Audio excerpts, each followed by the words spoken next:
Good afternoon, Scott Redler, T3 Live. Welcome to today's recap, first recap of 2012. So I think today's action could have been better, but it also could have been a lot worse. There was some complaining on the floor, but there was also, a lot of high-fiving, and there was almost something for everyone.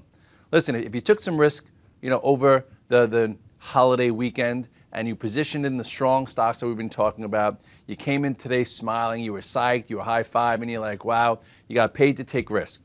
Not everyone takes risk. Some guys just trade intraday, and that's fine. So if you came in and you were flat, there was some areas to make decent money in some of the laggard plays that played some catch-up. But for those that tried to position in the spiders, you didn't get rewarded. But if you played some of the other sectors, you did definitely make some P&L. So all in all, there were some frustrating spots. You couldn't really be that specific. You had to have multiple positions. And there was some decent action. So anyway, look at the S&P. Look what we did. Here was that move, that we cleared this last pivot. We cleared this 1277 area. Couldn't quite tag 1292 yet, but you know what? It's the first day of the year. It's pretty good. This pattern to me looks very, very nice. You had your low in October, a higher low in November, a decent higher low in December. Each one of these lows held that Fibonacci retracement that we talked about. We broke above this downtrend, and then you had a nice day. Would traders have loved to have closed on the highs? Yes, but did we? No. And if you look at the spiders, unfortunately, it was a very narrow range bar, so you just couldn't be in the spiders. You just had to hold some. Okay, you don't like when it opens up and closes on the lows, because sometimes that's a precursor to maybe a down open tomorrow, and then some building before going sideways to then potentially take out this upper area. But for right now, the patterns are intact. You have a low, higher low, and now it just didn't have enough power to break above yet. But you know what? There's still a lot of people on vacation. There's still a lot of people uncommitted. There's still a lot going on. And if you look at some of the other sectors, you had a bit more powerful moves. The ags today were very, very strong. If you look today at at the MU, it gapped up, closed on the highs, cleared this descending trend line. So now the ags that we've talked about many times to position them for 2012 are underway and has some room. If you look at the OAHs also, this group we talked about, Mad Money went over it, for me, the inverted head and shoulders, the left shoulder, the head, this right shoulder that took me out here, and that's when I started focusing on other stocks that actually were a lot more powerful. And it's on its way, but for those of you who are holding it, you're still, this could have been your tier 2 ad, but I think that we'll see how it handles this descending channel here for then what could be a push to this actual neckline. And then if the year works out the way some of these guys are saying, all-time highs 1440, you're going to see 160 in this group. So for right now, just take it as you can get it. Some of the banks we talked about also, and on the chat room, we were talking on the radio that with Goldman Sachs, JP Morgan, that they could still be buyable on the open, and they gave you almost a double from where you were at, meaning like percentage-wise. So if you look at JP Morgan, and off the charts, we talked about how this was a nice pivot area, was showing some strength to get through, and it really opened up at only 34.20. So you could have made another 80 cents in JP Morgan, and it looks like it's on its way. Goldman Sachs, which has been a little weaker, also, guys were talking about it when it was clearing 94, and then it had a decent pivot here at the 95 to clear. So now for the first time, Goldman Sachs made a little bit of a higher high. So you have your two lows. It broke above a pivot, so perhaps now it could continue and maybe fill this gap to about 100 if these banks want to be strong. Bank of America, I'm just sitting in. I'm not trading it, whatever.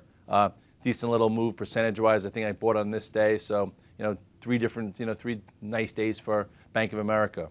Where I was really concentrated, though, which everyone knows, was in some of the tech names. Google, unbelievable. A lot of different trades over the course of the last month. I started talking about it the first week in December as my 2012 stock of the year, based on the daily chart, based on the weekly and monthly chart, and finally look at the stretch that Google had today. If you take a look here, you'll see nice move. Okay, a lot of different trades here.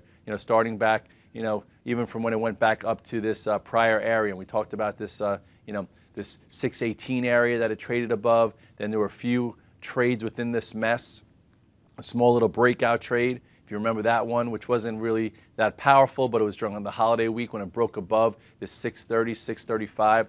Then you had an inside day, and you guys remember we bought the dip, which was that retest, and then pow.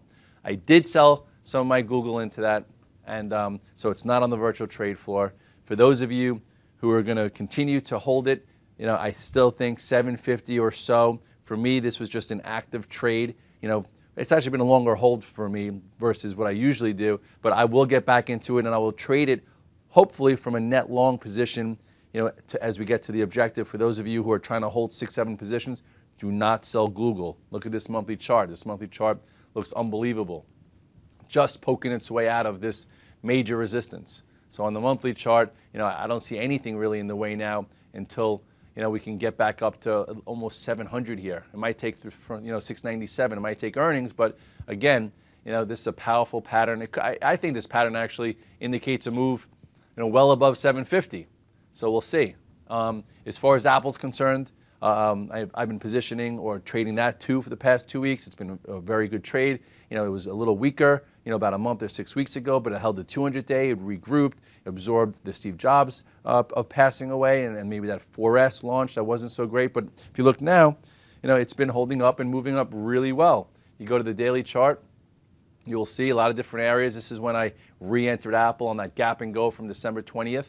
And then you could have rebought. Remember, we were talking about the rebuy at that point. The 50-day was right there, and then it cleared this 395. And then I took some home long over the weekend, which I've been holding. And then he had a decent trade through 410. It was decent. It went through 410, went as high as, 412.50, gave you about $2 if you didn't come in long Apple. And it closed near the highs, and who knows, maybe tomorrow it negates the rest of this gap up, negates the rest of this, 415. So I would still stay with some. I'm still staying with some. Just don't get too aggressive because you still have earnings coming up and it's had a nice move, but stay with it. Amazon, some bottom feeder trades today. Amazon and Baidu, nice little trades. Amazon, I talked about the reversal on the Goldman Sachs downgrade right around here. You remember this? It came back up inside day. Nice little trade. It now, it broke above this downtrend, right? That's been put in place since, the highs as it tightened and tightened. So now maybe, I think it has room to like 190. So we'll see. And if you look at it on an intraday basis, there was a nice little setup there that actually paid me in the afternoon. This was the afternoon trade that made me the most money. I came back from the gym. The market had a nice size pull in, and I'm like, wow, Amazon is hovering higher. Amazon, looks pretty good here. So I started buying it around this 178-ish, and then it made a new high. And, you could have made a little bit of money. It closed a little off the highs, but $1.50, that's a nice move for the afternoon. If you look right here, mark this spot, 245, look what the spiders were doing. Spiders, right around that time, it was in the gap. So if you want to look at relative strength, spiders in the gap going into this time frame, right?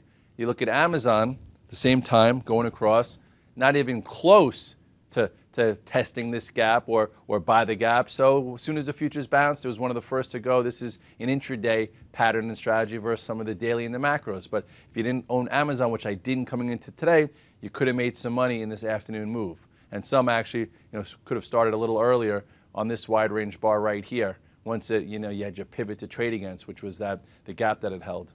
So anyway, just another strategy, just another tool in the tool belt to throw out there. FCX had a nice move today. Woke up. We talked not really about FCX, but more about X, that it could be a decent play into January.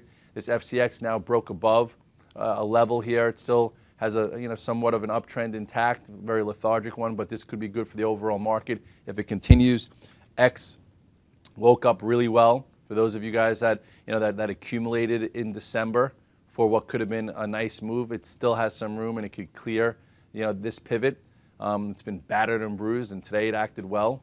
GLD, the piggies who didn't cover definitely got squeezed, and it's going to have some resistance in this area here, like this 158 to 162, and that will be the zone that if you played it for a bounce, I would sell some, and if you were looking to short a rally, maybe this is the area. So if we open up tomorrow, maybe I'll look to short that. We'll see. Silver also. It almost did its own reversal outside day. If you remember, it broke below this. We had a great trade through the holidays, and then when it did a red dog reversal right here, right? This is your red dog reversal. Trade below, come back above. That's you stop yourself out. And now it continued and it almost filled this gap. So perhaps if we gap up another day in silver, maybe you try and reshort some there. But hopefully you covered down here, or you just took your trade when it broke this key level. Let's see what else. POT, pretty strong day today. A bottom feeder type trade, stock that's coming off the lows type of scenario. CF, a little stronger. Cleared, yeah, actually this one's much stronger as far as the chart's concerned. It cleared this resistance area. It's already taken back almost half of this wide range bar, so we'll see if that continues. You have a gap here that could be filled. Mosaic was the one that had the bad news last week, and it absorbed it and reversed. So that gave you some clues that the ags were a little overdone. So all in all, to wrap it up, first day of the year, if you took some risk overnight, you got paid. If you came in flat and used your intraday strategies, whether it was on Amazon, Baidu, even Apple on the push into the gap, you got paid. If you were looking for some of the bean down groups for some intraday action, you had that in the banks and some materials, you got paid. So there was a lot of things to do for the first day. There's still some things we're going to have to contend with. We still have to worry if France is going to get downgraded, one notch, which could then be a buyable gap down. Then you also have retail sales Thursday, and then the unemployment number on Friday. So it's not clear sailing. It's just a little less headlines to deal with. The overseas market bounced, the euro bounced. You have a lot of new money coming into work. Don't get overly excited and go all in. Still trade within your means, but maybe be a little bit more frisky or in a bigger gear, because when things are moving, you have to take advantage of them, because we know what happens when the liquidity dries up and the action starts to falter. It's hard to make money. So when the money's there, you better be concentrating. You better have your game plan together, and hopefully we'll help you find it.